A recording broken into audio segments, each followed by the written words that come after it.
Hello बच्चों, NCERT चौपाल में आपका स्वागत है। आइए हम हमारा लेसन नंबर फर्स्ट जीवों में जनन क्लास 12 का कंटिन्यू करते हैं। इसके पहले वाले लेसन में हमने अलैंगिक जनन के बारे में पढ़ा और दो अवस्थाएं पढ़ी, किशोरावस्था और जनन अवस्था। जनन अवस्था के अंतर्गत ही एक नया टॉपिक है जिसे हम कहते हैं जंतु प्रजनन।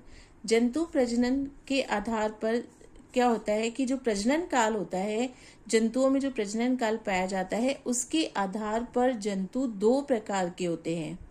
कौन कौन से होते हैं? पहला मौसमी प्रजनक, जिन्हें हम अंग्रेजी में कहते हैं सीजनल ब्रीडर्स, और दूसरे प्रकार के जंतु हैं सतत प्रजनक।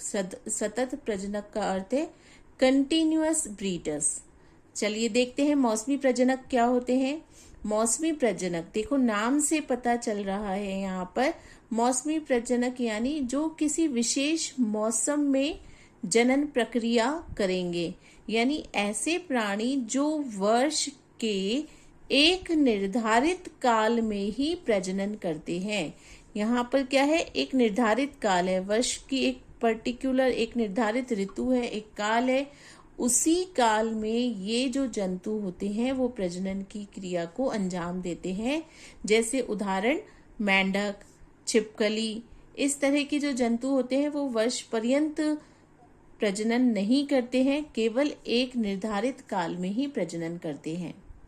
ठीक है। अब जो दूसरे प्रकार के जंतु हैं वो सतत प्रजनक। ये क्या होते हैं?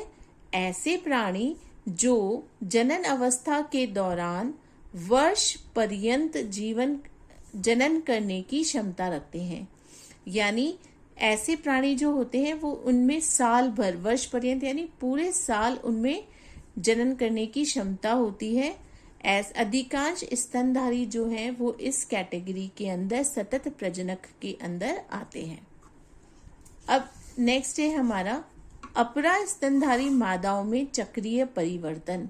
अपरा स्तनधारी मादाएं यानी प्लेसेंटल मैमल्स, यानी ऐसी मादाएं, ऐसे मैमल्स जिनमें प्लेसेंटा पाया जाता है। अब ये जो मादाएं होती हैं इनमें प्रजनन अवस्था के दौरान क्या होता है, जो इनका अंडाशय होता है, अंडाशय की जो सहायक नलिकाएं होती है और जो फीमेल हार्मोन्स होते हैं, इनमें निरंतर चक्रीय परिवर्तन होते हैं। और ये जो चक्रीय परिवर्तन होते हैं, ये दो प्रकार के चक्रीय परिवर्तन होते हैं। पहला है रज चक्र, या जिसे हम कहते हैं ऋतुस्राव चक्र, और दूसरा है मध चक्र, या जिसे हम अंग्रेजी में कहते हैं ईस्ट्रस साइकिल। अब यह रज चक्र क्या है? रज चक्र किन मादाओं में पाया जाता है? प्राइमेट स्तनधारी मादाओं में उपस्थित होता है, जैसे बंदर है, एप्स है, मनुष्य है। तो ये जो इनकी जो मादाएं होती है वो प्राइमेट मादाएं होती हैं, इनमें रज चक्र पाया जाता है। रज चक्र में क्या होता है कि प्रजनन जो मार्ग होता है उसका अंतः स्तर टूटता है और वो रज के साथ बाहर निकलता है, और यह जो क्रिया होती है वो लगभग 28 दिनों बाद हर महीने होती है। ठीक है। और बाकी जो नॉन प्राइमेट स्तनधारी मादाएं हैं उनमें पाया जाता है मध चक्र, जैसे कि गाय, भेड़, चूहा, हिरन, कुत्ता, चीता, ये सारी नॉन प्राइमेट स्तनधारी मादाएं हैं।